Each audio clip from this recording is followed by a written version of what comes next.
Have you ever felt like you are just stuck in a relationship Groundhog's Day? Where no matter who you're with, you somehow end up with the same arguments, the same frustrations, the same heartache?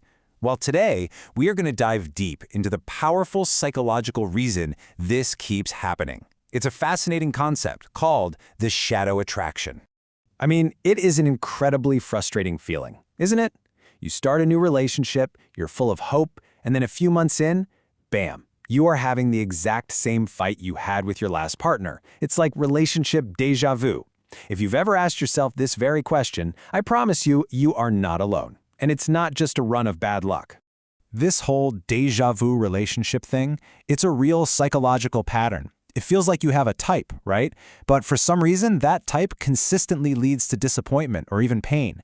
But here's the good news. Once you actually understand the pattern, you can absolutely change it. And this right here is the crucial turning point. So often we spend all our energy trying to pick a better person, analyzing all their red flags. But what if the magnetic pull that keeps drawing you to these people isn't really about them at all? What if the clue isn't out there, but it's actually in you?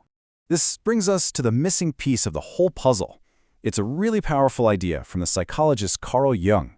See, to understand who you're attracted to, you first have to meet your shadow self. Now, I know it sounds a little mysterious, maybe a little dark, but trust me, it is the key to everything. So, what in the world is the shadow self? Well, to put it simply, it's all the parts of yourself that you've pushed away or learned to hide. Think of it like the emotional luggage you didn't even realize you were carrying around. And it's not necessarily bad stuff. It's just the things that, for one reason or another, you learned were unacceptable to show the world, and maybe even to show yourself. So, what kind of things are we talking about here? Well, for a lot of us, it could be suppressed anger, especially if you were taught growing up that being angry isn't nice. Or maybe it's hidden neediness, if you learn that needing someone makes you weak. It could even be your ambition, your wild creativity, your vulnerability. If you were ever made to feel embarrassed by those parts of you, guess what? They probably got stuffed into the shadow. Okay, so let's connect all this back to your dating life. Here comes the big aha moment. That hidden, shadow part of you, it's like a powerful director working behind the scenes of your life. And it has a huge say in who you feel that intense, irresistible spark with. So what you've got here is this fascinating internal tug-of-war. Consciously, on the surface, you're making a checklist, right? You want someone who's kind, stable, reliable. But unconsciously, your shadow is scanning the room for something completely different. It's on the lookout for someone who expresses the very qualities you've pushed down in yourself, because your psyche is desperately trying to feel whole again. Let's walk through exactly how this works. Okay, so let's say you were taught to always be agreeable, never make waves. So you repressed your natural assertiveness. Your shadow is now craving that missing piece. Then, one day, you meet someone who is super direct, incredibly assertive, and you don't just find them interesting, you feel this deep, magnetic, almost faded pull. It feels like they complete you. But, and this is the most important question of all, if this attraction is just our brain's way of trying to make us whole, why does it so often turn painful and toxic? Why does that incredible magnetism start to sour over time?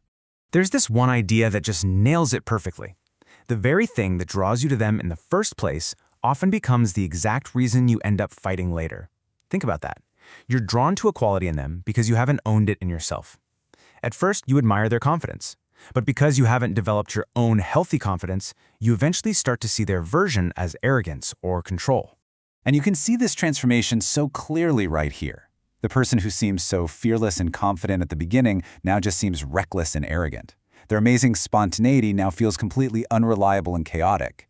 And that captivating passion curdles into something that feels more like control and jealousy.